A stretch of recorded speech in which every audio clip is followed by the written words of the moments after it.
तो केतु देव जो हमारा नीचे का हिस्सा है, यानी कि जो सिर से नीचे का हिस्सा है, गर्दन से जहाँ से शुरू होता है वो नीचे का हिस्सा केतु देव है। तो केतु देव ने अपने आप को डेवलप किया, अपने आप को इतना सेंसिटिव बनाया, तो सेंसेस को डेवलप कर दिया।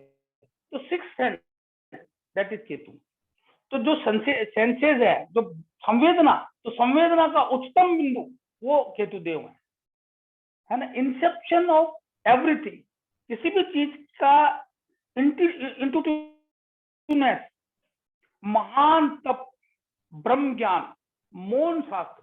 सिर नहीं है, जिस व्यक्ति का केतु बलवान होता है, आप ये देखोगे ज्योतिष में, जिस व्यक्ति का केतु बलवान होता है वह कम बोलता है, बहुत कम बोलेगा, वो अपने आचरण से ज्यादा सिखाएगा, बोलेगा कम। कारण कि केतु देव जो है कम बोलना पसंद करते हैं। बोली में, वाणी में, जो द्वितीय भाव में अगर केतु हो तो बोली वाणी में भी को प्रभाव आता है।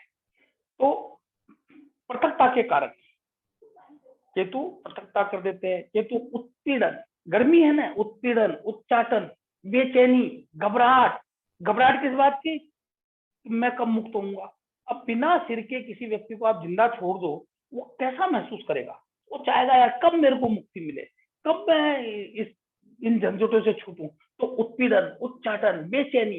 केतु जब खराब होते हैं तो आदमी का वो आदमी बता सकता है वो कितना कष्ट पाता है ना। तो घाव, चोट, वर्ण, ये सब केतु देव के कारण। केतु जो है ना कूट विद्या के कूट तरीके से चिकित्सा करवाते हैं, ऑपरेशन करवाते हैं। केतु सुई है, किसी भी चीज में छुपा देंगे। केतु फर्मेंटेशन है, जो भी बैक्टीरियल चीजें होती है ना, वो केतु देव है। केतु जो चीजों को दबा के, पीस के, कूट के निकाल दी जाती है, वो केतु देव है। केतु देव हत्या है। अस्त्र शस्त्र चलाना केतु देव। गर्मी केतु देव है। ऐसे रोग जो संक्रमण से होते हों, ऐसे रोग जो बॉडी के अंदर होते हैं और हमको दिखते नहीं है, जैसे कैंसर, और बाद में दिखता है। गांठें, उल्टियां, देखिए मैं यहाँ थोड़ा अंतर करूँ। गुल्टियां यानी गांठें मंगल शनि में आती हैं, लेकिन गांठ जब बढ़ने लगती है, यानी मल्टीप्लाई होने लग जाती है, तो केतुदेव है ना। केतुदेव चीजों को मल्टीप्लाई कर देते हैं। शरीर के कोई अंग के अंदर फोड़ा हो जाना, घाव हो जाना, अंदर ही अंदर उसका बढ़ जाना, वो केतुदेव है। तो केतुदेव का विश्लेषण बहुत आध्यात्म का। अब वो क्या है कि जब उस पीड़ा में है, वो पीड़ा में है, 24 घंटे गर्मी के अंदर है, परेशान है, तो वो क्या चाहते हैं? मेरा आत्मोत्कर्ष हो, मैं जल्दी से जल्दी मोक्ष को प्राप्त हूँ। तो मोक्ष के कारक है मौन व्रत, ब्रह्म ज्ञान के साथ साथ वो दुर्गा की साधना करते हैं, है ना। आध्यात्मिकता के उच्चतम लेवल पे लेके जाते हैं, और जीत का सबसे बड़ा झंडा वो लहराते हैं। किसी भी देश का प्रतीक चिन्ह केतु है, किसी भी का कोई प्रतीक चिन्ह हो, एम्बलम हो, वो केतुदेव है। विजय की पताका सर्वोत्तम केतुदेव है ना। ये सब केतुदेव के कार्य। ये तो बहुत कम है। आपके ज्योतिष जो है वो केतुदेव के क्षेत्र में है। ज्योतिषी Rahu, astrologer is Rahu, astrology is Ketu.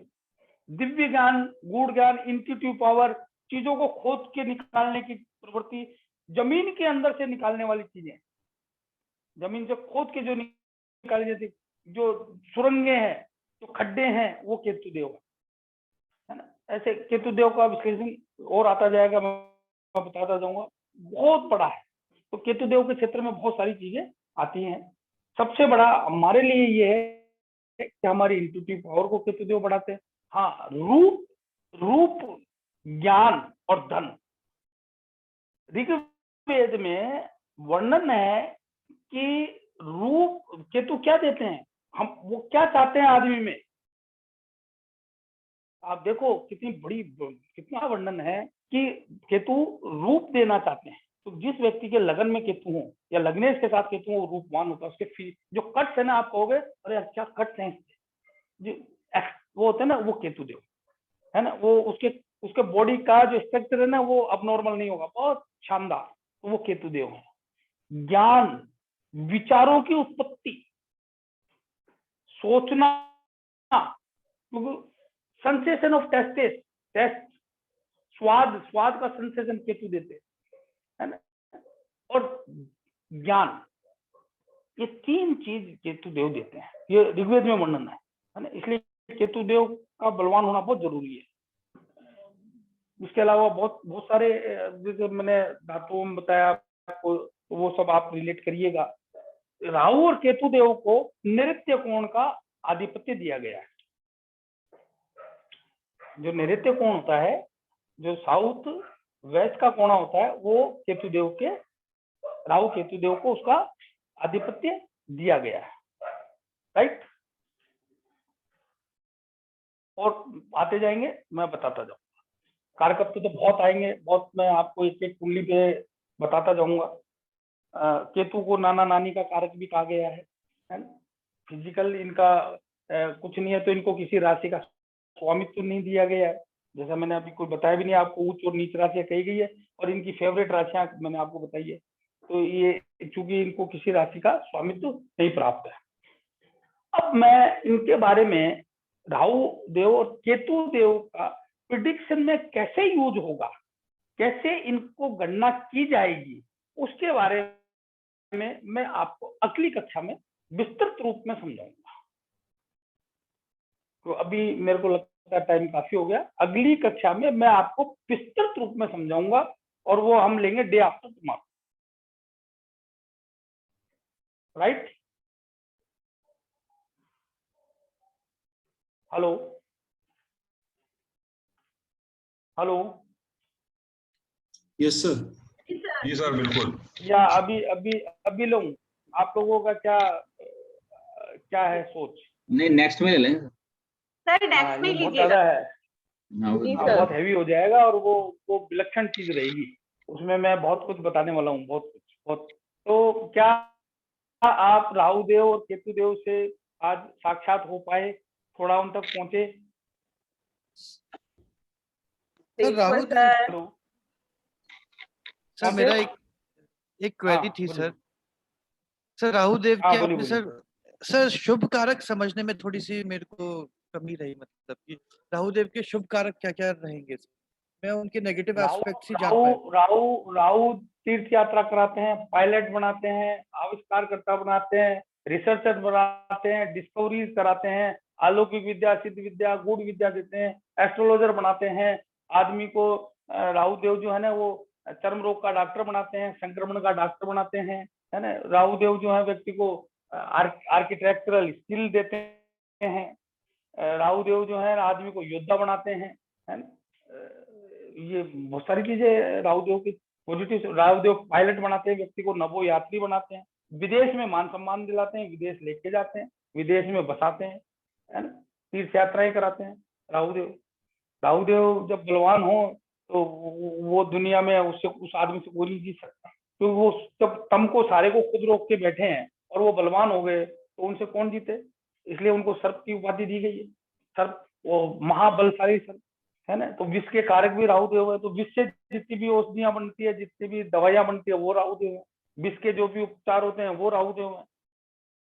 ऐसा कहा गया है कि अगर किसी व्यक्ति के द्वितीय भाव में या लगन में राहु शनि बैठ जाए, तो वो व्यक्ति विष पान कर सकता है या किसी को विष खिला सकता है। और अगर गुलिक भी साथ बैठ जाए, राहु गुलिक शनि अगर किसी के लगन में हो, तो वो व्यक्ति से बहुत उसको tackle with handle with care होता है, वो आदमी कभी विष खा सकता है। और अगर द्वितीय में है तो उसका खाया हुआ भोजन कभी विष बन सकता है, और अष्टम में है तो अवश्य उसको भोजन विष बनेगा ही, है ना। तो राहु देव विष के कारक हैं, और विष आप जानो कि बहुत सारी चीजों में चिकित्सा के रूप में भी काम में आता है, तो मारने के रूप में भी काम में आता है। जन्म हमारी कुंडलिनी के जागरण के कारक राहु देव। हमारी जो स्पाइन है वो राहु देव है, तो जो संवेदनाएं, जो सेंसेशंस हमारी बॉडी में, वो राहु केतु है ना। तो राहु देव तो बहुत, अगर आप महान प्रताप, मैंने अभी आपको कहा महान प्रतापी, if you want to conquer the world, you want to conquer whole world, your house should be very strong and beneficial. है ना, विश्वविद्या में all your desires and dreams, all your desires and dreams and pleasures and what you think you have to be have in this life, if Rahu is in 11th house then you will achieve them.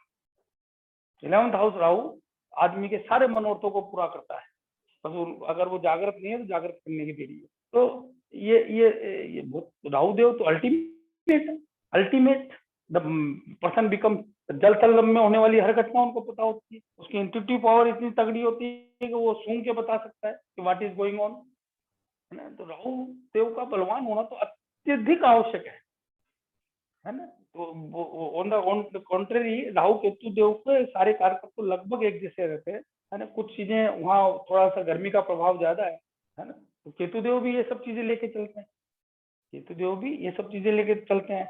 Rahu Ketu जो है ना उच्च स्थानों पे बहुत बलवान होते हैं, 3, 6, 10, 11 में अगर राहु केतु हो तो बहुत बलवान होते हैं। और उसके साथ अगर कोई शुभ ग्रह के साथ हो तो व्यक्ति बड़ी विश्व विजयी बनता है। हिटलर के केतु गुरु के साथ 3rd हाउस में थे, पूरी दुनिया में नाम किया उसने। But Ketu gives the cruelty, Ketu gives the cruelty. आदमी ये निकेन प्रकार अपनी विजय को प्राप्त करेगा, चाहे उसको लिए कुछ भी करना पड़े, धोखा करना पड़े। धोखा is Rahu, deception is Rahu, dejection is Rahu, depression is Rahu, है ना। Determination is Ketu, determination is Ketu, है ना। तो केतु देव और राहु देव का अगर पॉजिटिव देखो तो और अभी तो मैं आपको जब बताऊंगा कि ये हर ग्रह के साथ बैठ के उसकी पावर को 3 गुना कर देते हैं, तो वो भी लेटर पार्ट बताऊंगा। तो राहु केतु वो वास्ट इम्पैक्ट होना होता है, मतलब जो ग्रह है उनसे भी ज्यादा इनका इम्पैक्ट होता है। ये है। आपने बीच में लेक्चर के बीच में सर आपने जब बता रहे थे सर, हाँ, बोलिए, आपने बताया था हाँ, कि केतु और बुध जब दोनों साथ बैठते हैं तो वो एक जासूस हाँ, बना हाँ, देते हैं। हाँ। तो वो कौन से भाव में बैठते मैंने हैं ये मतलब? मैंने ये नहीं बताया। मैंने बताया था राहु और बुध, केतु और बुध बैठ जाए किसी व्यक्ति के साथ में तो वो व्यक्ति आध्यात्मिकता के उच्चतम स्तर पे पहुंचता है। उसकी जो आध्यात्म में मतलब साक्षात भगवान को प्राप्त कर सकता है वो, अगर बुध केतु साथ हो और अगर वो कृष्ण आराधना करे भगवान कृष्ण की तो सर्वश्रेष्ठता को प्राप्त हो सकता है। तो राहु बुध केतु और राहु केतु मेक के पर्सन स्पाई, जासूस, निपुण योग, इसको कहा गया है निपुण योग, है ना। जो आपके साइबर सिक्योरिटी एक्सपर्ट्स बनते हैं, जो स्पाइज होते हैं, वो सब यही होते हैं, राइट। हाँ, आप बताओ, आपका क्वेश्चन कंप्लीट करिए। हेलो हेलो हेलो सर मेरे से हाँ जी बोलिए प्लीज सर go आपने ahead। बताया सर आपने बताया था दुर्गा की उपासना, ये केतु हाँ, में था दुर्गा की सर कि उपासना राहु में था? जी, राहु देव में था कि केतु देव में था? चंडी, हाँ, केतु देव में चंडी की उपासना और राहु देव में दुर्गा की उपासना। सर सर मैं ऐसे पूछ रहा था, आपने इतनी बुक्स पढ़ी हैं सर अभी तक, तो आपने क्या कंक्लूड किया? क्योंकि हाँ। काफी जगह अपन ये देखते हैं कि राहु और केतु जैसे जो उच्च का और नीच का है इसमें डिफरेंस है, अपनी बुक्स में भी काफी जगह डिफरेंसेस हैं, तो इसको अपन कंक्लूड हाँ, कैसे बिल्कुल। करें? क्योंकि दूसरी और तीसरी राशि में काफी हाँ, फर्क आ जाएगा, तो फिर कैसे अपन प्रिडिक्शन करें या कुछ भी बोले तो ऊंच नीच में, या तो उसको सम कर दें। बहुत बढ़िया बात आपने, और मेरे बहुत ही हिसाब बढ़िया से बात। इसके पीछे कोई लॉजिक है या कोई देखिए, कहानी है, उसके थ्रू अपन ये ड्राइव लॉजिक, क्या कहाँ फिट हो रहा है एक्चुअल में। यस, बिल्कुल यू आर राइट।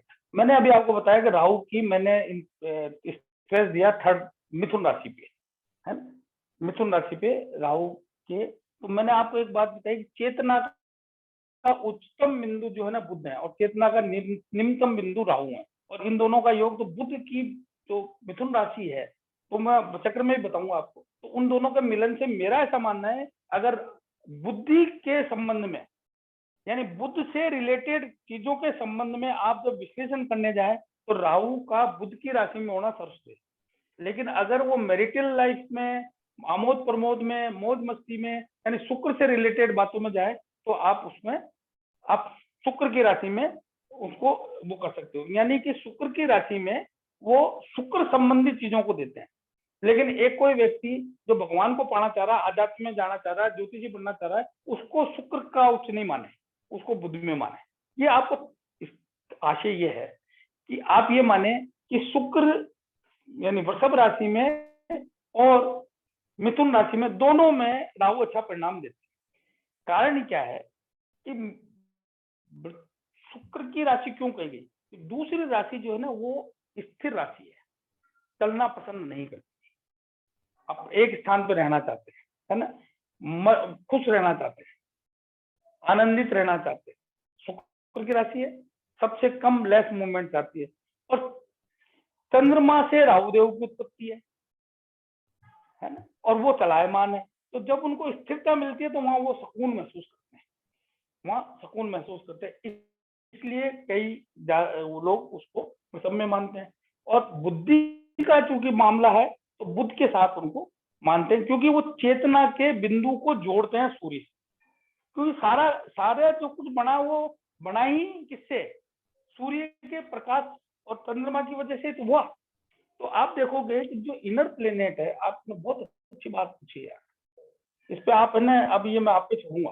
जो इनर प्लेनेट है बुध और ये शुक्र, उसके बाद पृथ्वी है, और पृथ्वी के चारों तरफ चंद्रदेव घूम रहे हैं। तो हमने एक राशि तो पकड़ी सूर्य शुक्र की और एक राशि पकड़ी बुध की, एक में इसको चुका बना दिया और एक में इनको चुका बना दिया, बनाया ना। तो ये कुछ ये शो करता है कि कहीं कुछ लोगों ने इन राहु देव का इनसे जो चेतना का निम्नतम बिंदु है, तो उसकी कड़ी के रूप में किन्होंने तो शुक्र को लिया है और किन्होंने बुध को लिया है। मेरा मानना है दोनों उसको इम्पैक्ट करेंगे। आप समझ रहे हो ना बात? उत्तम जी समझ पाएगा मेरी बात? नहीं सर, इसको वापस एक्सप्लेन कर दीजिए एक बार, जो आप अभी आपने बताया ये कड़ी वाला। ये सूर्य है, सूर्य के बाद ये बुध है, बिल्कुल सर। और बुध के बाद ये शुक्र है, और उसके बाद ये पृथ्वी है, और ये चंद्रदेव घूम रहे हैं। हाँ। अब मेरे को इस सूर्य से शक्ति प्राप्त करनी है, तो ये दो ग्रह है जो मेरे को इससे कनेक्ट करने में सहायता कर सकते हैं।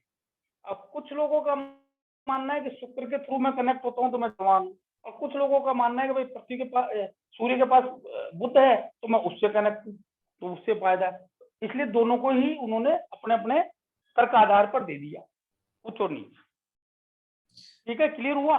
सर एक बात और थी, जैसे आपने बताया कि केतु तीसरी राशि में नीच का हो, मतलब अपन ने जो लिखा है एक बार, तो लेकिन तीसरी बुध की राशि है और बुध में तो वो अध्यात्म के मतलब शिखर पे होगा, तो वो नीच का वहां पे जाके नीच का क्यों हो रहा है सर फिर? वही बिल्कुल सही कर रहे हो आप। वही तो मैं कह रहा हूँ कि आप कारकत्व विशेष में क्या बात कर रहे हो। अगर मान लीजिए बुध केतु किसी का साथ है और वो पारिवारिक जीवन में है, तो उसका परिवार में इम्पैक्ट आएगा कि नहीं आएगा? बताओ, पॉजिटिव आएगा या नेगेटिव आएगा? तो मैं अगर भौतिकता के हिसाब से सोच रहा हूँ तो वो तो नेगेटिव हो गया ना, वो तो नेगेटिव गया ना, है ना। तो भौतिकता के हिसाब से अगर मैं सोचता हूँ, आध्यात्मिक के हिसाब से मैं बात करता हूँ तो बहुत बढ़िया। लेकिन अगर मैं भगवान में ले लूंगा, केतु का तो इफेक्ट ही सर आध्यात्म का है पूरा, कि वो तो मतलब मोक्ष कराएगा। नहीं ऐसा नहीं है, नहीं, इनोमरस, नहीं, it is sad, it is clearly mentioned. मैंने आपको बताया कि धन, वैभव, ऐश्वर्य, ज्ञान और रूप केतु देते हैं। In English it is said enormous wealth and riches, 5th house Ketu. तो आपको अगर हाईएस्ट लेवल ऑफ वैभव प्राप्त करना है, ऐश्वर्य प्राप्त करना है, तो there must be Ketu must be very benefic, शुभ होना चाहिए, बलवान होना चाहिए। ये एक चीज पे मत जाओ, हर चीज का एलिवेशन, द हाईएस्ट जो झंडा है, जो फ्लैग है, वो केतु है। तो highest level that is Ketu. Okay sir. ऐसा कहते हैं कि भगवान कृष्ण की जन्म कुंडली में जो है चंद्रमा और केतु का योग है 7th हाउस में। हाँ बिल्कुल, बिल्कुल। तो अच्छा, एक चीज और देखिए, ये मैं आपको एक पहले भी मैंने कहा था, वो जो नीच एक स्थितियां हैं जो परिस्थिति बस किसको बेनिफिट करती है, वो आपको जानना पड़ेगा। आप ये नहीं कह सकते हो कि नीच है तो खराब ही हो गया। क्या सप्तमेश नीच हो गया तो विवाह नहीं होगा? पंचमेश नीच है तो क्या संतान नहीं होगी? होगी ना। शास्त्र कहते हैं, जातक परिजात में वैद्यनाथ दीक्षित कहते हैं कि नीच का गुरु मकर में होता है, लेकिन वो राजयोग में सहायता करता है, आदमी राजा का सेवक होता है। वो कहते हैं कि नीच का मंगल जो है वो आदमी को वैभवशाली बनाता है, धनी बनाता है, भूमि को उनका मालिक बनाता है। तो ये यही तो बात मैं कहना चाह रहा हूं आपको कि रटी रटाई बात करी जाने, किस कुंडली में नीच का होकर वो लाभ उत्पन्न कर रहा है, यही तो निकालना है हमको। हमको रट के नहीं जाना कि नीच का चंद्रमा, तो हमको क्या उस कुंडली को देखना है कि यार ये कुंडली में इतनी गर्मी बढ़ चुकी, इतना इसमें अग्नि तत्व की प्रधानता हो गई, यार इसको तो कूलनेस चाहिए। तो अगर उसका स्वामी कहीं कूल जगह जाके बैठेगा तो और अच्छा उत्पन्न करेगा ना वो। कोई आदमी कुंडली पूरी अग्नि तत्व से प्रधान हो गई, अग्नि तत्व की प्रधान, और उसका मान लीजिए लग्नेश मंगल है और उसको कूलनेस मिल गई, तो वो बहुत अच्छे ढंग से कर पाएगा ना अपने कार्य को। बिल्कुल सर, है ना। यही तो मैं एक साधारण क्लास नहीं ले रहे हैं अपन साधारण नहीं ले रहे, ये तो मैं भी अभी आपको यात्रा ही कराऊंगा, अभी तो मैं बेसिक बता रहा हूँ, है ना। तो कहीं कहीं नीच का सूर्य जो है ना वो राजा बना, आदमी को बहुत बड़ा व्यापारी बना देता है। आप हो गया, अरे तो नीच का सूर्य था और ये तो बहुत जबरदस्त सफल हो रहा है। क्या नाम से पतुल यशंस ने कहा है कि अगर सूर्य चंद्र की युति 9वें 10वें 11वें भाव में हो जाए तो राजयोग बनाती है। अब हम पढ़ते हैं कि सूर्य चंद्र तो हो जाए तो अमावस्या हो जाती है, आदमी के सारे योग खत्म हो जाते हैं। तो मैं ये चीजें आपको इन पे ही तो लाना चाहता हूँ। मेरा जो इस ये देखिए, देखो ये मैं नहीं हूँ, इन्हीं चीजों पे लाना है। ये जो शक्ति है वो आपको यहाँ ही लाना चाहती है, यही के लिए मैं समझ लो प्रयास करूँ। Right Uttam ji? Yes sir, thank you sir. Clear हुआ? हाँ सर। क्लियर हुआ। हाँ, और कोई कुछ पूछना चाहते हैं?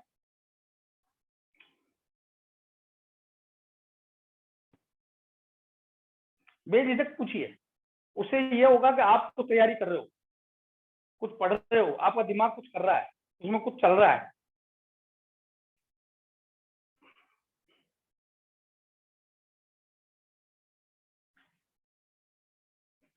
हाँ जी राजेश जी, आज विकास जी हैं क्या? विकास जी? हाँ सर, हाँ सर। कितने लोग, कितने हैं अभी लोग? सर 20 तक हो गए थे, अभी 17 है प्रेजेंट। अच्छा अच्छा, हाँ तो राजेश वो हैं क्या विकास जी? विकास जी सर नहीं है आज सर। अच्छा अच्छा, और आप बताइए राजेश जी, कोई और कोई डाउट? नहीं सर, बहुत अच्छे से क्लियर हुए सारे डाउट्स। आपने राहु केतु को जितना हो सकता था उतना प्रेजेंट किया, बहुत अच्छा नहीं, प्रेजेंट।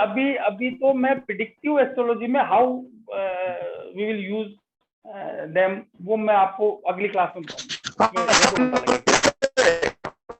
है जी? हेलो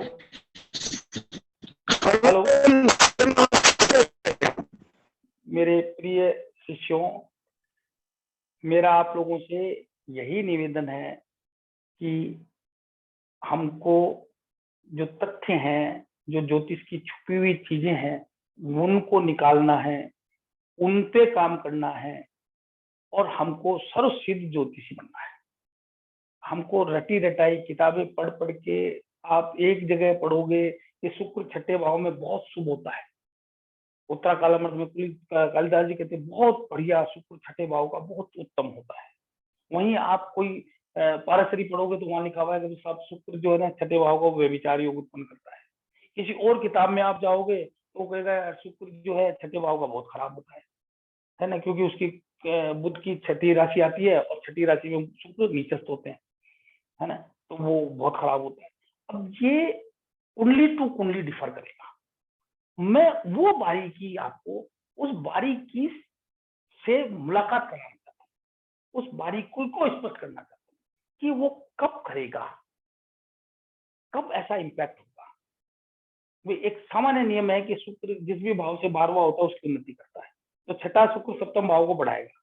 लेकिन आप ज्यादातर देखोगे कि अरे यार शुक्र जो है वो सप्तम में से होकर छठे में चला गया तो विवाह की हानि करेगा। हर ज्योतिषी यही विश्लेषण करता है, कोई पलट नहीं। लेकिन शास्त्र क्या कहते हैं कि अगर शुक्र किसी भी भाव से बाहर आ जाता है तो उसको उन्नति करता है। तो अब बताओ ये डिफरेंस को कैसे सोल्व आउट करेंगे, कैसे करेंगे बताओ। तो वो मैं खुद वो उस पे लाना चाहता हूँ, वो मैं स्पष्ट करूंगा आपको कि वो क्या तो भला करेगा, क्या नुकसान, ठीक है ना। तो आप लोग थोड़ी सी मेहनत बढ़ाइए, थोड़ा करिए। अभी बेस तैयार हो रहा है ना। और अभी मैं आपको बेसिक चीजें ही बताऊंगा। अब इसके बाद राहु केतु देव का पूरा में आप कैसे यूज होते हैं, कैसे उनका प्रयोग करना है वो बताऊंगा। उसके बाद में आपको कौन कौन सा ग्रह किस किस भाव में जाएगा, क्या करेगा, उसके क्या क्या उत्पन्न होंगे कारकत्व, कौन कौन सी राशि में जाकर ग्रह क्या क्या करेगा, कौन कौन से भाव का स्वामी किस किस भाव में जाकर क्या उत्पन्न करेगा, ये चीजें मैं आपको पहले क्लियर करूंगा, है ना। उसके बाद मैं आगे चलूंगा और इसी में नमस्ते मंथन सर। लगाऊंगा। हाँ नमस्ते। तब मैं एक पर्सनल एक्सपीरियंस इन सबके साथ शेयर करना चाहती हूँ, क्योंकि आपने शुक्र का, नीच का शुक्र, छठे भाव का शुक्र बोला। तो जब मैं हाँ आईकास में आई थी, तो मेरी बिटिया के छठे भाव में शुक्र है, उच्च का हाँ शुक्र है। अच्छा और मैंने करीब सबसे जवाब मांगा था इस चीज को लेके। मैंने इस पे बहुत शोध किया था और मैंने पाया था कि पाराशरी में लिखा हुआ है कि ये शुक्र बहुत खराब होता है। परंतु मैंने अपनी बहन कोकिला बहन अंबानी ऐसी बहुत सी कुंडलियों पर देखा, वो लोग बहुत ही वैभवी और विलासिता का जीवन उन्होंने जिया है, और उनके हाँ, छठे भाव का शुक्र था। और ये हाँ। कंसेप्ट मेरे को सिर्फ उमेश सर ने ही क्लियर किया था, वरना मैं बहुत ज्यादा परेशान हो गई थी अपनी बेटी को लेके। तो आपको थैंक यू देती हूँ सर। हाँ वेलकम। अभी कुंडली तो बोलती है, मुख से बोलती है, कुंडली तो खुद ही बताती है कि मैं क्या हूँ। अपने आप आपको स्पष्ट हो जाएगा, आप तुरंत बता दो। मैं अभी आपके साथ जब कुंडलियां डिस्कस करूंगा, एक एक पॉइंट पे मैं आपको 50-50 कुंडलियां दूंगा, तो आप 50 की कुंडली में मैं नहीं बताऊंगा, आप ही बता दोगे सर इसके विवाह नहीं हुआ, इसके संतान में तकलीफ है, इसके ऑपरेशन हुआ होगा, इसके कैंसर हुआ है, आप खुद ही बता दोगे। आप देखना आपको कितना मजा आएगा। ठीक है, शुभ रात्रि, आप सभी को बहुत बहुत धन्यवाद। चलिए सर, शुभ रात्रि। हाँ, सर ओके, गुड नाइट। हाँ।